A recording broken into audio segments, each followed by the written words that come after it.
Il y a de la puissance, mon amour. Amen.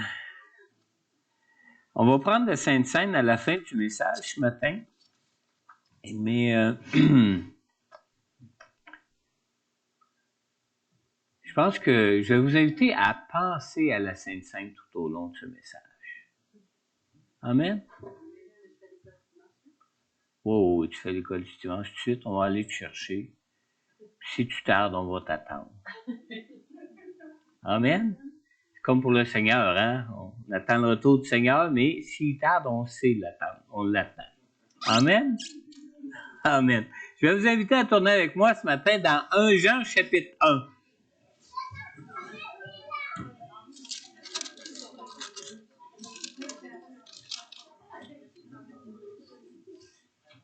Un Jean chapitre 1, on va lire ensemble à partir du verset 7 jusque dans 1 Jean chapitre 2, verset 6.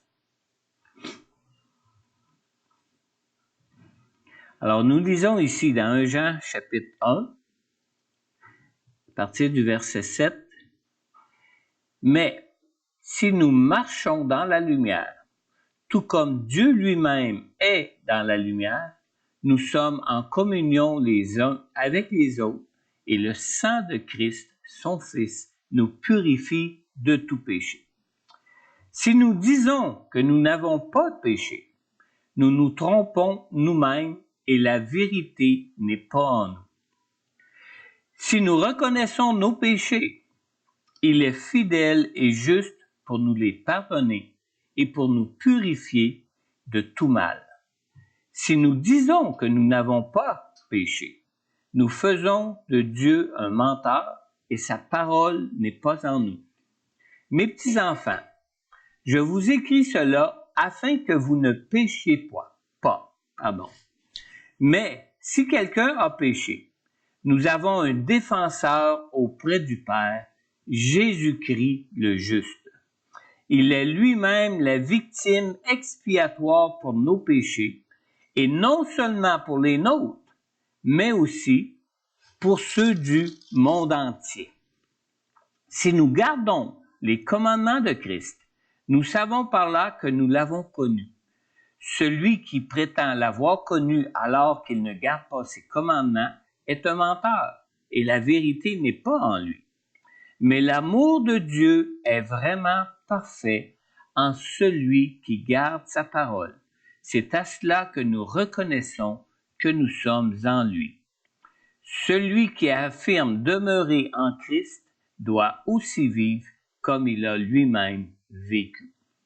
Prions ensemble ce matin. Seigneur notre Dieu, merci pour ta parole ce matin, Seigneur. Merci pour ta parole qui est la vérité, Seigneur Dieu Tout-Puissant.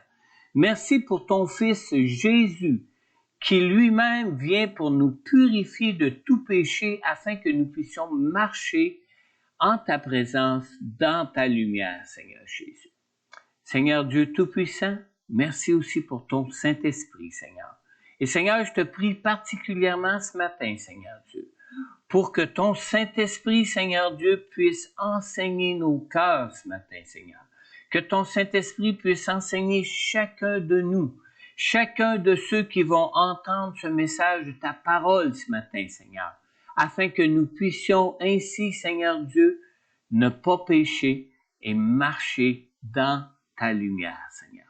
Je te le demande, Père, dans le nom puissant de Jésus. Amen. Amen. J'ai intitulé mon message ce matin, évidemment, si je vous ai demandé de penser à la Sainte Seine tout au long de ce message va ressembler à ce que nous prenons au moment de la Sainte Seine. J'ai intitulé ce message ce matin « Par son sang ». Par son sang.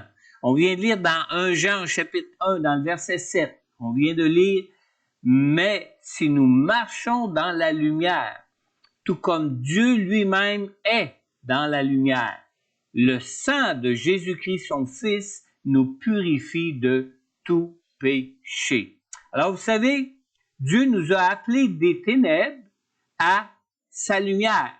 Et il nous a appelés des ténèbres à sa lumière afin que nous puissions être sauvés.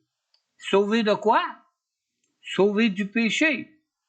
Amen. Dans 1 Pierre 2, au verset 9, nous lisons que vous êtes un peuple choisi, des prêtres royaux, une nation sainte, un peuple racheté, afin de proclamer les louanges de celui qui vous a appelés des ténèbres à sa merveilleuse lumière. Alors, quand nous marchons dans la lumière, nous reflétons la nature véritable que nous sommes en Jésus en tant qu'enfants de Dieu. Comme dans Éphésiens 5:8, où nous lisons « Car si autrefois vous étiez ténèbres, maintenant vous êtes lumière dans le Seigneur. Conduisez-vous comme des enfants de lumière. » Alors la lumière, vous savez, ça produit la vie. La lumière apporte la croissance et la beauté, mais le péché est ténèbre. Le péché est est ténèbre et le salaire du péché, c'est la mort. La lumière et les ténèbres ne peuvent jamais, au grand jamais, coexister ensemble. Impossible. Jamais la lumière et les ténèbres pourront coexister ensemble. Alors, si nous marchons dans la lumière, les ténèbres, qu'est-ce qui arrive avec les ténèbres? Les ténèbres disparaissent.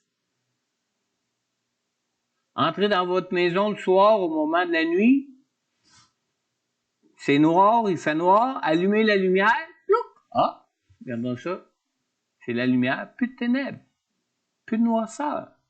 Amen. Si nous marchons dans la lumière, les ténèbres disparaissent. Si nous ne marchons pas dans la lumière, les ténèbres demeurent dans nos vies. Malheureusement. Alors, en tant qu'enfants de Dieu, nous sommes appelés à marcher dans la lumière comme Dieu est lui-même dans la lumière, comme on l'a lu tantôt. Et vous savez, chaque forme de vie dans ce monde a ses ennemis. Chaque forme de vie a ses ennemis dans ce monde qui est dominé par les ténèbres. Vous savez que les insectes se font dévorer par les oiseaux? Les oiseaux sont pourchassés par les chats. Les chats sont poursuivis par les chiens. Et nous, les humains, nous sommes aux prises avec le péché, avec les ténèbres dans nos vies. N'est-ce pas? Alors, dans ce monde de ténèbres, le péché est le pire ennemi de l'homme. Le péché est le pire ennemi de l'homme. Tant que l'homme demeure dominé par le péché dans sa vie, l'homme ne peut demeurer dans la lumière, dans cette lumière qui produit et qui apporte la vie de Dieu dans nos vies. Certains pensent que le pire ennemi de l'homme, c'est le diable. D'autres, que c'est ce monde de ténèbres dans lequel nous vivons, ce monde qui est dominé par les ténèbres, qui est le pire ennemi de notre âme. Mais en réalité, le pire ennemi de l'homme pour sa vie dans ce monde de ténèbres dominé par le diable qui est le prince des ténèbres, le pire ennemi de l'homme, c'est le péché. Nul autre que le péché. Dans Jean, au chapitre 1, dans le verset 14, dit que chacun est tenté quand il est attiré et entraîné par ses propres désirs.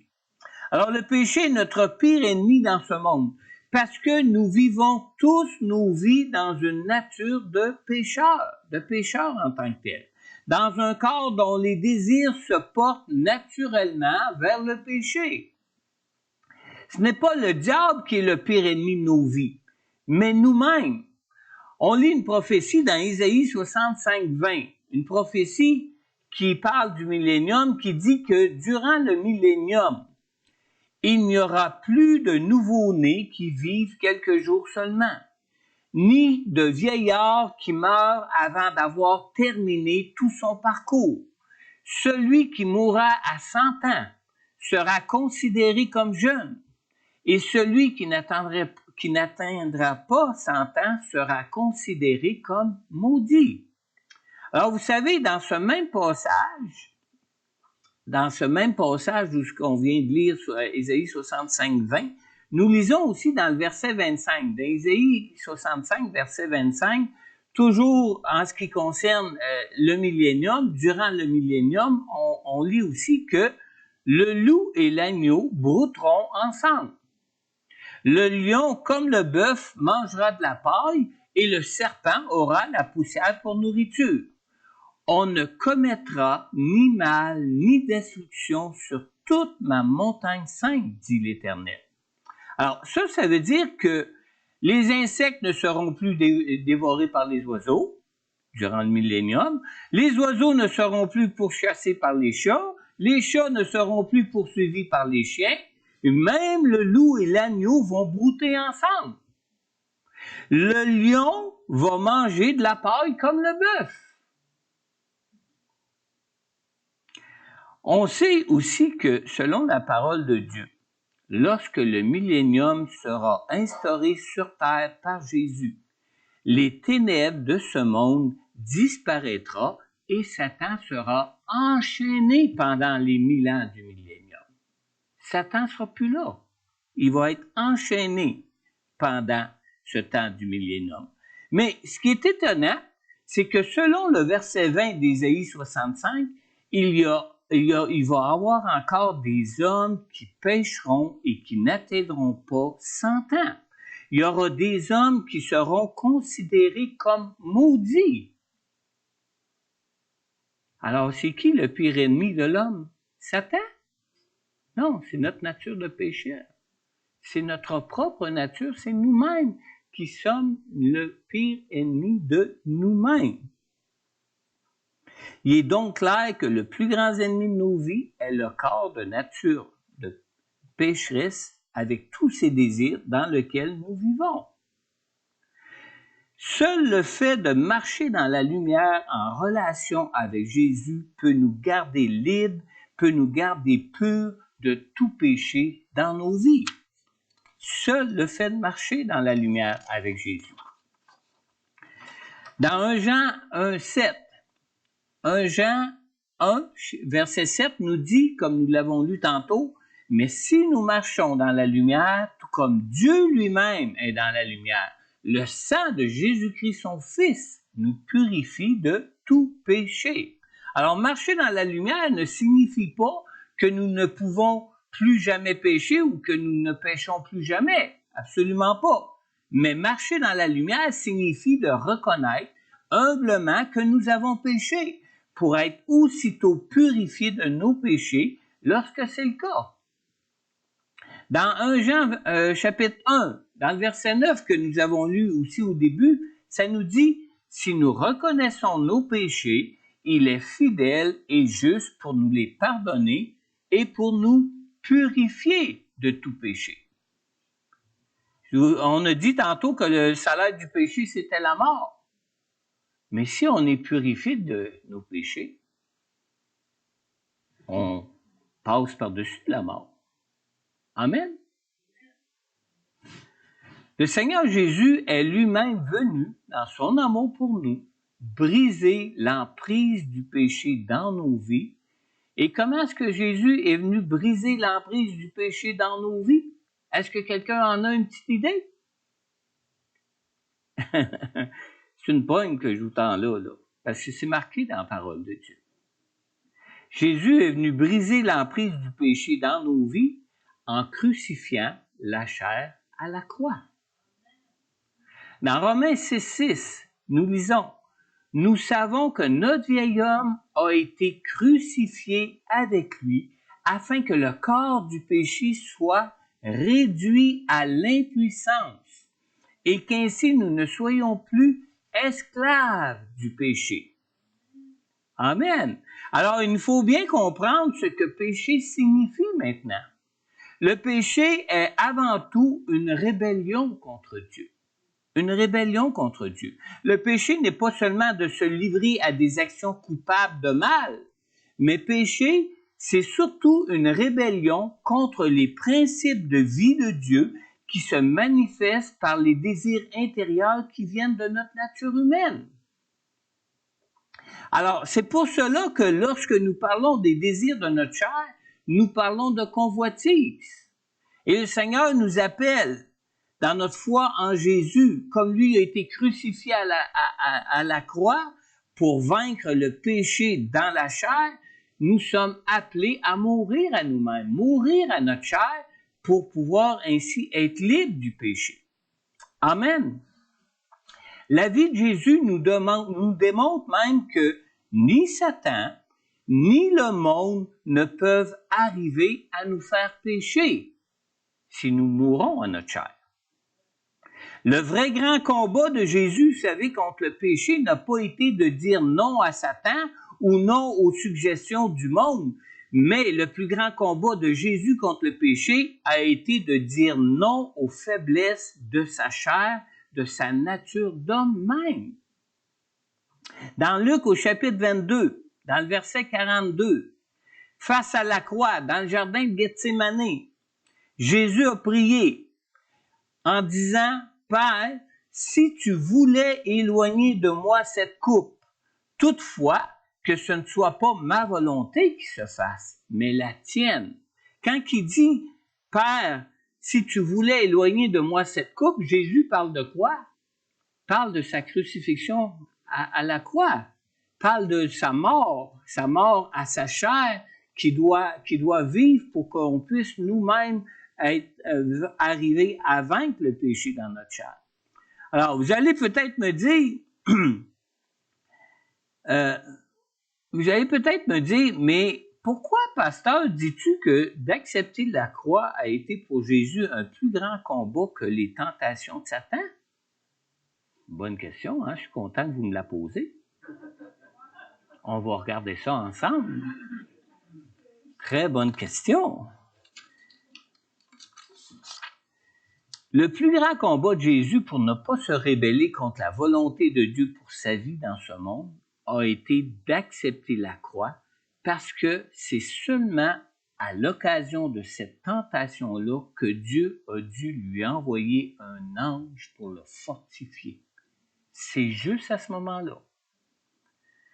Dans Luc au chapitre 22, on lit dans le verset 43 et 44, on lit « Alors un ange lui apparut du ciel pour le fortifier. » Juste au moment où il a prié « Père, non pas ma volonté, mais la tienne. » Alors, Jésus était saisi d'angoisse. Jésus priait avec plus d'instance et sa sueur devint comme des caillots de sang qui tombaient par terre.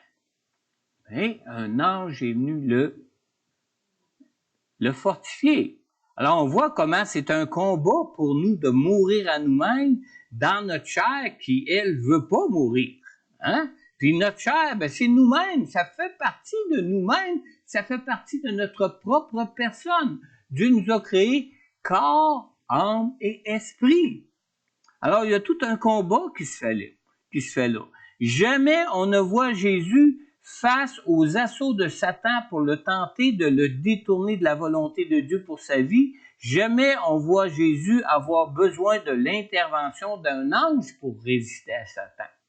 Mais il en a eu besoin d'un pour résister à sa chair. Par contre, face à la croix, face à son besoin de mourir à sa propre chair, la nature d'homme même de Jésus va jusqu'à se tourmenté d'angoisse au point qu'une intervention divine est nécessaire pour éviter d'obéir à cette tentation qu'il a d'éviter la croix. Vous avez posé une bonne question, hein? Vous allez sûrement vous rappeler de la réponse. La réponse, c'est pas moi qui la donne, c'est la parole de Dieu, la vérité de Dieu.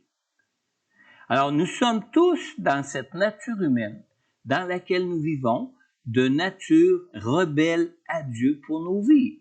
D'un autre point de vue, dans cette même histoire, on lit dans Marc au chapitre 14, dans le verset 38, que lorsque Jésus est revenu vers ses disciples après avoir prié, la prière qu'on vient de voir là, il leur a dit « Restez vigilants et priez pour ne pas céder à la tentation. » Et il ajoute, l'esprit est bien disposé, mais par nature, l'homme est faible.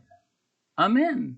Alors, le facteur numéro 1 du péché dans nos vies n'est pas le diable, ni la puissance des ténèbres qui règnent dans ce monde, mais le facteur numéro 1 dans nos vies, c'est la faible nature dans laquelle nous nous trouvons dans nos vies ici-bas. Alors, vous savez, le plus souvent, Quand nous prions, c'est pour demander à Dieu d'accomplir notre volonté. Seigneur, peux-tu faire ci pour moi? Seigneur, ci, Seigneur, ça, puis toutes sortes de choses pour nos vies, hein? N'est-ce pas? Je suis le premier à prier de même, inquiétez-vous pas avec ça, là. Ça fait partie de notre nature. C'est la première chose qu'on prie quand on demande au Seigneur, c'est pour demander à Dieu d'accomplir notre volonté, mais c'est pour lui, mais il faudrait plutôt prier pour lui demander, on lui demande d'accomplir notre volonté, on lui demande d'accomplir nos propres désirs, mais pour marcher dans la lumière avec Dieu, nous avons besoin d'apprendre à prier le Seigneur pour être gardés des faiblesses de notre nature que pour accomplir plutôt les désirs de notre chair. Amen. Le Seigneur ne sera pas surpris, vous savez, de vous entendre lui confesser vos faiblesses. Absolument pas. Jésus, il ne se surprendra pas de ça. Lui-même a vécu dans cette même chair que nous. Lui-même a éprouvé les faiblesses de la chair comme nous les éprouvons. Alors de lui confier ces faiblesses-là, hein, ayez pas honte de ça. Le Seigneur Jésus n'en sera pas surpris. Lui-même les a éprouvés et lui-même les connaît et lui-même sait que nous sommes des êtres dans la faiblesse. Amen.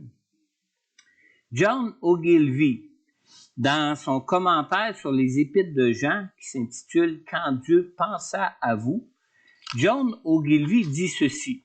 Il dit « Si notre travail, notre vie sexuelle, notre argent, notre famille, nos opinions de nous-mêmes, nos espoirs et nos rêves ne lui ont pas été présentés, notre christianisme et notre appartenance à l'Église ne sont que mensonges. Ne sont comme mensonges. Faut nous offrir entièrement à Dieu, faut tout laisser à Dieu, parce que pour être la nouvelle créature que Dieu nous appelle à être, nous devons arriver à mourir à toutes choses de ce monde, à mourir à nous-mêmes pour ces choses de ce monde, pour vivre en nouveauté de vie telle que Christ nous appelle à vivre. Nous pouvons triompher de nos péchés, vous savez. On le voit dans le millénium, dans l'histoire du millénium qui est prophétisé, où ce que Jésus, quand il va venir instaurer son royaume ici-bas sur terre, ça ne sera pas par l'Esprit de Dieu que les nations et que les hommes vont être conduits dans ce monde.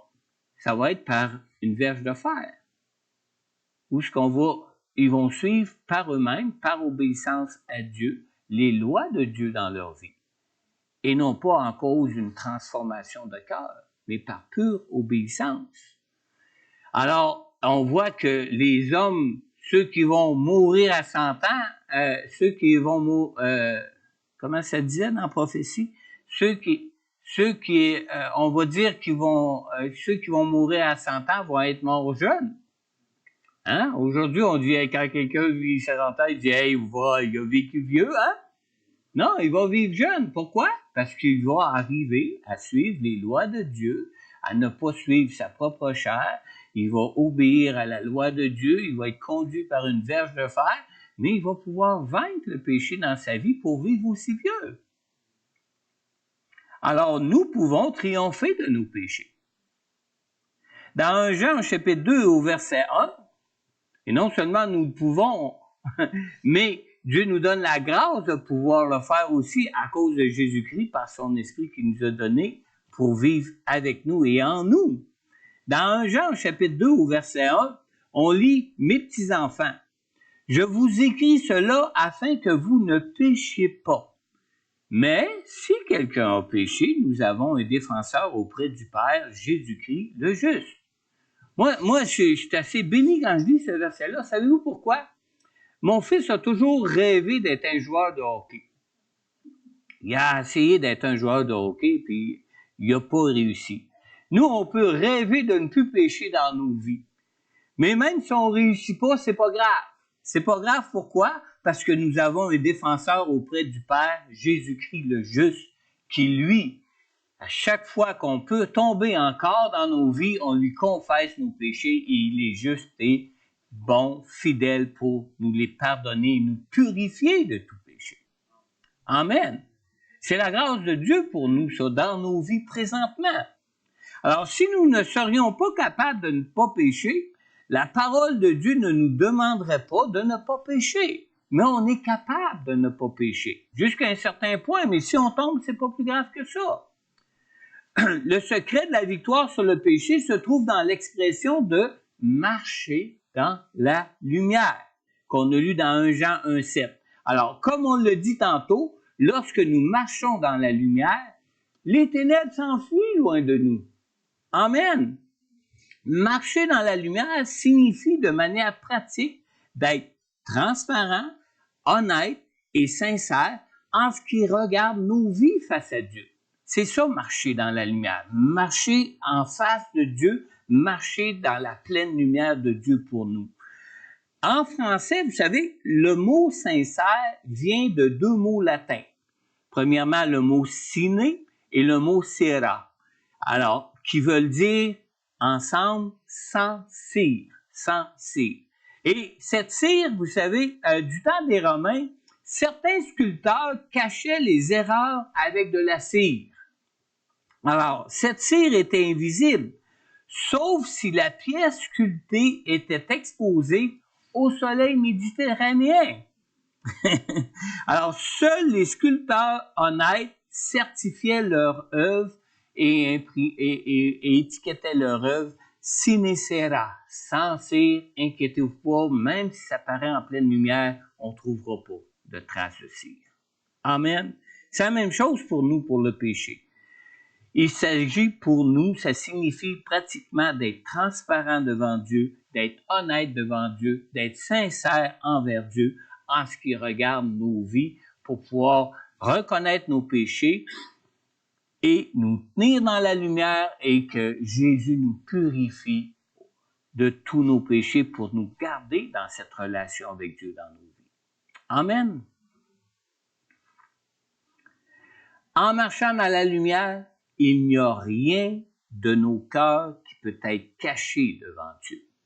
Lorsqu'on marche avec Dieu, sa lumière nous laisse sans cire devant lui. On comprend donc pourquoi nous pouvons quelquefois chercher à fuir sa présence dans nos vies. Hein?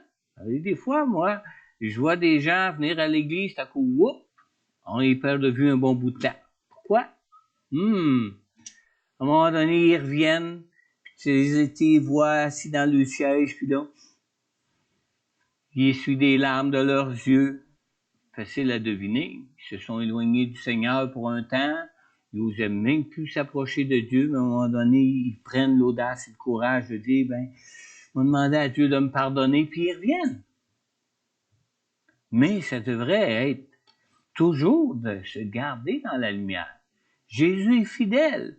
Et si on est honnête devant lui et qu'on reconnaît nos torts, il n'attend pas un mois pour nous purifier et nous pardonner. Il le fait du moment qu'on lui demande.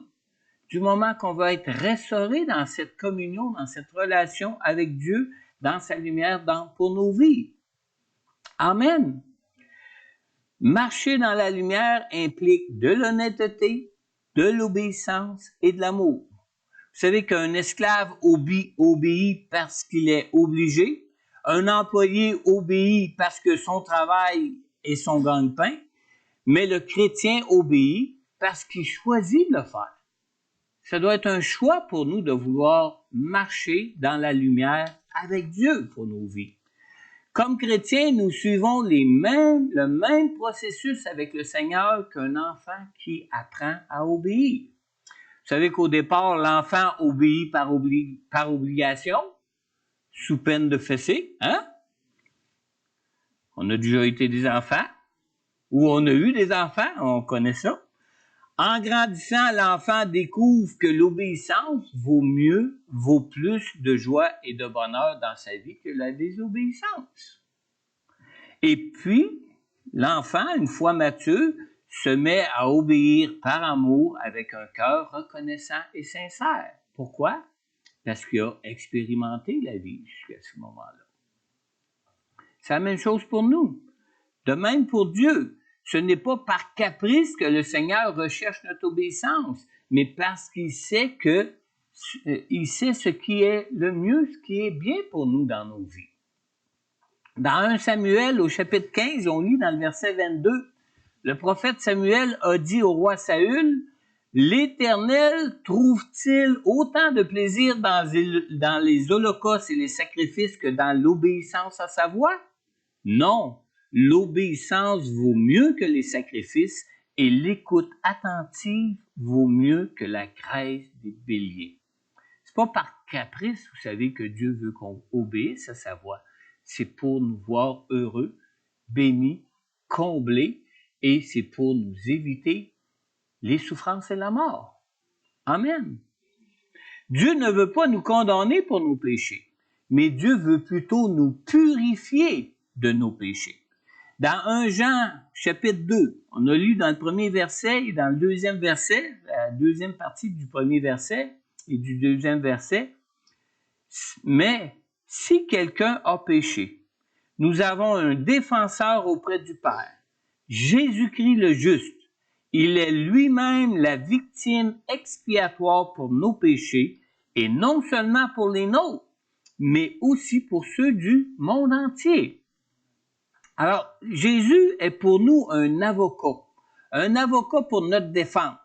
Mais Jésus est aussi pour nous une victime pour le prix de nos péchés. Puis ça, il ne faut jamais oublier les deux. Hein? Il n'est pas juste notre avocat auprès du Père.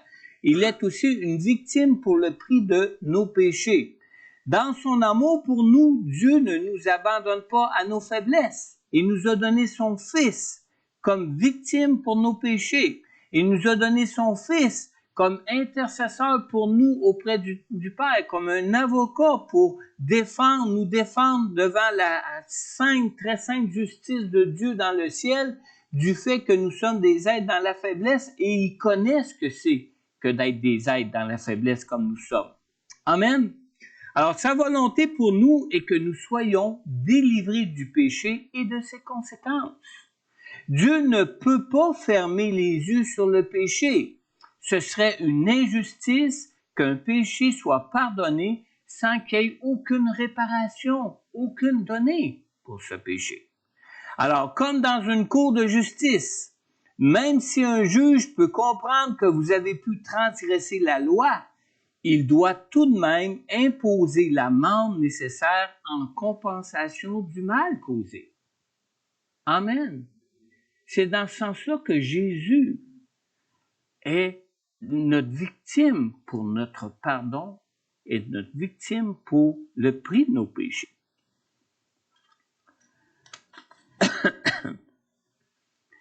Jésus est notre avocat devant notre juge, mais il est bien plus que notre avocat devant Dieu. Il est aussi comme une victime pour nous à notre place.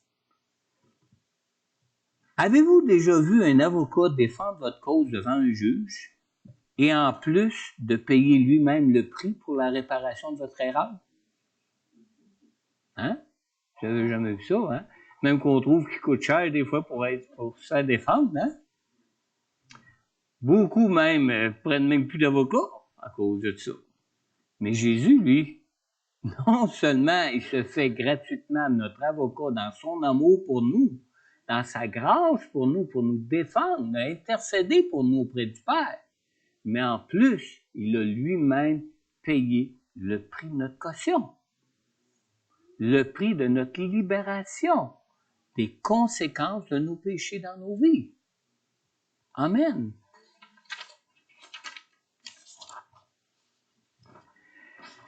C'est ce que Jésus fait pour nous constamment dans nos vies, pour que nous puissions marcher avec Dieu dans la lumière, dans nos vies. Dans 1 Jean 1,9, on a lu « Si nous reconnaissons nos péchés, il est fidèle et juste pour nous les pardonner et pour nous purifier de tout mal. » Alors, non seulement il agit comme notre avocat, comme un défenseur pour nous auprès de Dieu qui ne peut fermer les yeux sur le péché, mais il a lui-même réglé le prix de nos transgressions afin de nous purifier de tout péché. Dans 1 Jean 2:3, ce verset nous dit, « Si nous gardons les commandements de Christ, nous savons par là que nous l'avons connu. » Avez-vous connu Jésus? Alors que nous parlons de Jésus comme avocat, alors que nous parlons de Jésus comme victime expiatoire pour nos vies, as-tu connu Jésus dans ta vie? As-tu déjà accepté Jésus dans ton cœur pour être sauvé par lui pour ta vie? Jésus est venu accomplir la justice de Dieu afin que nous puissions marcher dans la lumière de Dieu qui apporte la vie. Et Jésus est mort sur la croix et il est ressuscité de la mort afin que nous recevions le plein pardon de Dieu. Même qu'on lit dans Romains 5:8, la parole de Dieu nous dit, « Mais voici comment Dieu prouve son amour envers nous. Alors que nous étions encore des pécheurs, Christ est mort pour nous. » Alors ce matin, Jésus attend simplement que tu l'invites à être son sauveur pour ta vie et son Seigneur pour ton Seigneur pour te conduire dans une toute nouvelle vie en relation avec Dieu. Tu te sens peut-être indigne de lui ce matin, mais Jésus est justement venu pour ton pardon. Jésus est justement venu pour te rendre digne et même te permettre de connaître la présence même de Dieu avec toi dans ta vie. Alors, si ce matin tu reconnais que tu es un pécheur, si ce matin tu reconnais que tu as besoin de Jésus comme sauveur pour être pardonné et être purifié de tes péchés, je t'invite à mettre ta foi en Jésus pour lui confier ta vie et accepter la grâce de son pardon qu'il a accompli à la croix pour toi. Pour l'accepter comme sauveur et Seigneur dans ta vie, tu as simplement qu'à adresser au Seigneur cette prière avec foi et avec un cœur ouvert et d'une façon transparente devant Dieu. Père céleste, je crois que tu as envoyé Jésus dans ce monde pour porter à la croix, à ma place, la juste condamnation que je méritais pour mes péchés. Seigneur, je reconnais que je suis pécheur et je reconnais que j'ai besoin de ton pardon pour être purifié de tous mes péchés. Seigneur Jésus, je te confie maintenant ma vie. Je te prie, Seigneur, d'entrer dans mon cœur. Je te remercie, Père, d'avoir dans ton amour pour moi envoyé Jésus pour mourir à la croix à ma place, pour le prix de mes péchés. Amen. Alors, si présentement tu écoutes ce message en ligne et que tu as adressé cette prière à Dieu pour accepter Jésus comme Sauveur et Seigneur pour ta vie pour la toute première fois de ta vie, n'hésite pas à prendre contact avec moi. En retour, je pourrais prier pour toi personnellement, je pourrais répondre à toutes tes questions sur Jésus et sur la nouvelle vie que tu peux connaître avec lui. Mais aussi, si peut-être tu écoutes ce message en ligne, mais tu es de ceux ou de celles qui avaient déjà fait cette prière auparavant dans ta vie, mais que ce matin tu réalises que tu ne marches pas dans la lumière de Dieu dans ta vie et que tu as besoin d'être purifié par Jésus pour ta vie. Alors je t'invite donc ce matin à te tourner vers le Seigneur. Je t'invite à prendre du temps pour entrer dans sa présence et je t'invite à lui confesser tes péchés pour ta purification. Si tu écoutes ce message en ligne, je t'invite aussi à prendre contact avec moi pour que je puisse aussi prier pour toi et t'accompagner dans ta démarche pour marcher dans la lumière avec le Seigneur dans ta vie. Amen. On va prendre maintenant la Sainte Seine ensemble. Et puis, après qu'on aura pris la Sainte Seine, si quelqu'un ici ce matin a été touché par l'un ou l'autre de ces deux appels, vous pourrez vous avancer pour que je puisse tout de suite prier pour vous. Mais auparavant, nous allons ensemble prendre la Sainte Seine telle qu'on l'a annoncé qu'on prenait la Sainte Seine aujourd'hui, ce matin. Je vais vous inviter à vous lever ensemble et à tourner dans vos Bibles dans 1 Corinthiens, chapitre 11.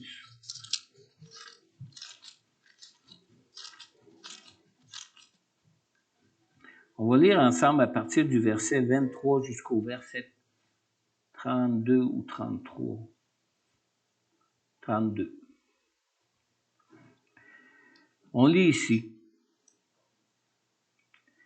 N'oubliez pas qu'on se trouve en présence de Dieu, hein? On marche dans sa lumière. On lit ici. Le Seigneur Jésus, la nuit où il a été arrêté, a pris du pain. Après avoir remercié Dieu, il l'a rompu et a dit, « Prenez, mangez. Ceci est mon corps qui est rompu pour vous.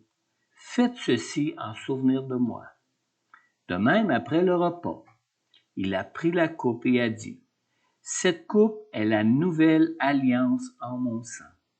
Faites ceci en souvenir de moi toutes les fois que vous en boirez. En effet, toutes les fois que vous mangez ce pain et que vous buvez cette coupe, vous annoncez la mort du Seigneur jusqu'à ce qu'il vienne. C'est pourquoi celui qui mange ce pain ou boit la coupe du Seigneur indignement sera coupable envers le corps et le sang du Seigneur. Que chacun donc s'examine lui-même, et qu'ainsi il mange du pain et boive de la coupe. Car celui qui mange et boit indignement sans discerner le corps du Seigneur mange et boit un jugement contre lui-même. C'est pour cela qu'il y a parmi vous beaucoup d'infirmes et de malades, et que plusieurs sont morts. Si nous nous examinions nous-mêmes, nous ne serions pas jugés. Mais quand nous sommes jugés, c'est le Seigneur qui nous corrige afin que nous ne soyons pas condamnés avec le monde. Amen. Peut-être que certains d'entre vous peuvent se sentir indignes ce matin de prendre les symboles de la Sainte Seine. Mais rappelez-vous ce qu'on vient de lire dans la parole de Dieu. Soyez ouverts devant Dieu. Soyez transparents devant Dieu. Reconnaissez votre état de pécheur, confiez-la au Seigneur et soyez sans crainte. Dieu est fidèle et il vous pardonne. Il a déjà payé le prix pour votre pardon et il vous purifie de tous vos péchés. Manquez pas de vous garder en relation avec Dieu pour marcher avec lui dans la lumière de Dieu pour vos vies. Amen. Je vais inviter Lucille et Marilyn à distribuer les symboles. Sylvie va nous accompagner dans cette réflexion, dans cet examen de nous-mêmes devant Dieu. On va se lever ensemble, louer et adorer le Seigneur. Prenez le temps vraiment d'entrer dans sa présence, confiez-lui vos faiblesses et puis demandez-lui un sincère pardon et la purification afin vraiment de connaître que Dieu est avec vous dans vos vies. Amen. Quand j'ai vu tes mains guérir tant de malades, quand j'ai vu tes mains qui rompaient le feu pour nourrir tout autour de toi des milliers d'hommes,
toi mon âme.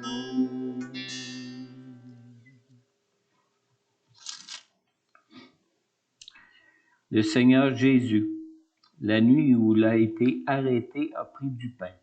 Après avoir remercié Dieu, il l'a rompu et a dit, « Prenez, mangez. Ceci est mon corps qui est rompu pour vous. Faites ceci en souvenir de moi. » De même, après le repas, il a pris la coupe et a dit, « Cette coupe est la nouvelle alliance en mon sang. Faites ceci en souvenir de moi toutes les fois que vous en boirez. En effet, toutes les fois que vous mangez ce pain et que vous buvez cette coupe, vous annoncez la mort du Seigneur jusqu'à ce qu'il vienne. » J'aimerais inviter quelqu'un qui serait à l'aise pour venir au micro pour adresser à Dieu une prière de reconnaissance pour le sacrifice de la croix qu'il a accompli pour nous. Alors, si vous vous sentez libre pour parler au micro, pour ceux qui sont en ligne, je vous invite à le faire. Sinon, Sylvie va nous conduire dans une prière de reconnaissance au Seigneur.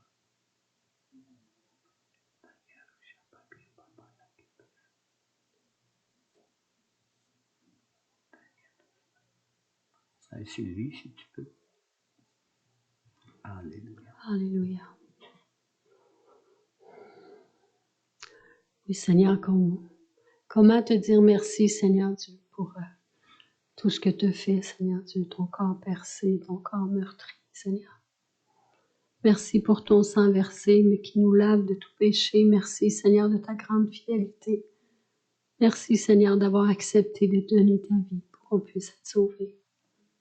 Merci, Seigneur, pour ton corps brisé, pour ton sang versé. Pas de mots, Seigneur Dieu, pour exprimer toute la reconnaissance de ce que tu as fait, Seigneur. Merci, Jésus. En ton nom, Seigneur. Amen.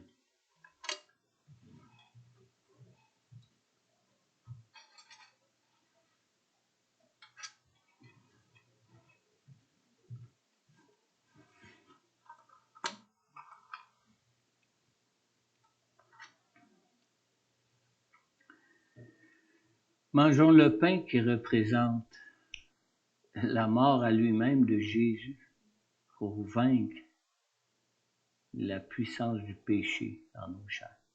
Mangeons le pain.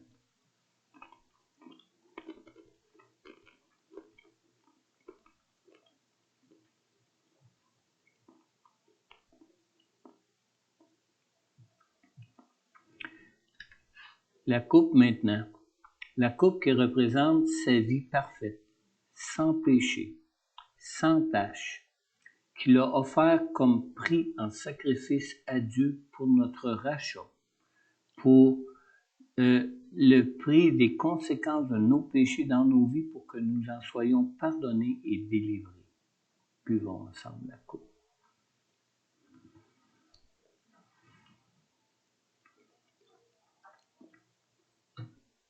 Amen. On va prendre un dernier chant de louange et d'adoration. Et comme j'ai dit avant la Sainte Seine, si quelqu'un aimerait s'avancer pour une raison quelconque, qui aimerait que je prie pour lui, que je prie avec lui, Seigneur, ou quelqu'un qui aurait été touché par l'un ou l'autre des deux appels de la fin du message, simplement vous avancez. On va prendre le temps de prier pour vous ce matin. Amen. Amen.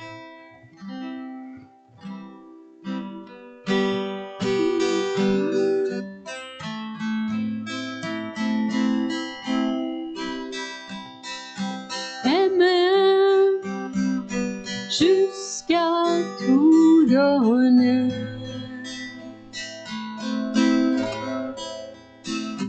Donner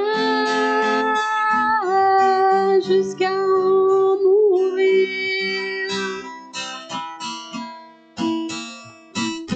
Mourir pour tout ce que l'on aime.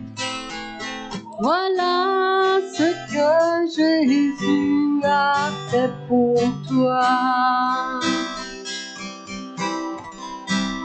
Car Dieu a tant aimé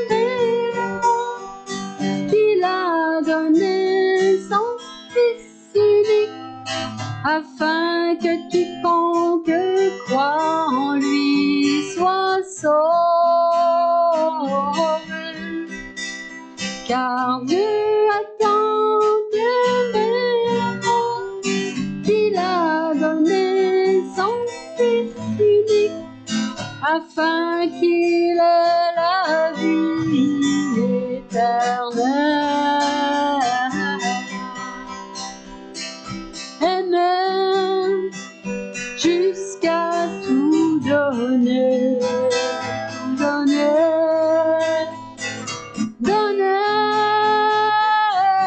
jusqu'à en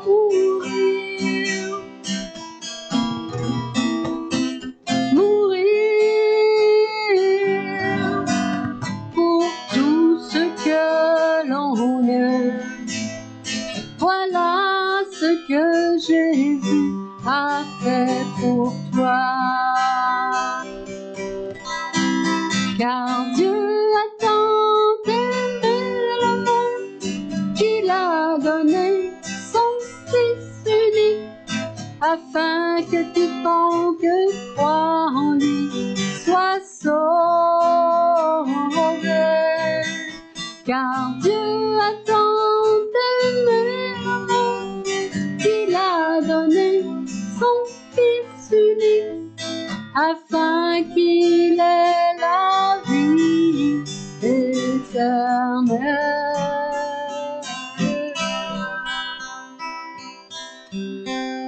Ô Dieu, ô Père céleste, ô Seigneur Jésus, Saint-Esprit de Dieu, merci, ô Dieu, pour ta grâce, Seigneur. Merci, ô Dieu, pour la justice, ta justice. Tu es un Dieu très saint qui est juste en toutes choses. Merci, ô Dieu, Seigneur Dieu, de ta grâce, de ton amour pour chacune de tes créatures, Seigneur. Merci pour ton amour pour chacune d'elles, Seigneur. Merci, Seigneur Jésus, d'avoir porté à la croix le péché pour tout le monde, Seigneur Dieu. Seigneur Dieu, donne-nous de découvrir cet amour que tu as pour chacune de tes créatures, chacun des hommes et des femmes de ce monde, Seigneur, afin qu'ils puissent, Seigneur Dieu, se tourner vers toi pour bénéficier, Seigneur Dieu, de ce prix que tu as toi-même payé pour le pardon de leurs péchés, pour leur restauration, Seigneur Dieu, et pour qu'ils aient la vie éternelle avec toi, Seigneur. Seigneur, garde-nous dans ta présence. Seigneur, révèle-toi encore plus à nos cœurs afin que nous puissions constamment chercher, Seigneur Dieu, à marcher avec toi, marcher dans cette lumière avec toi, Seigneur Dieu, et que nous puissions ici connaître et bénéficier de la vie que tu veux et que tu as pour chacun de nous, Seigneur. Je te le demande, Père, dans le nom puissant de Jésus. Amen. Amen. Amen. Dieu vous bénisse, bon dimanche et marchez dans la lumière. Qu'est-ce que tu veux qu'on demande pour toi? J'ai appris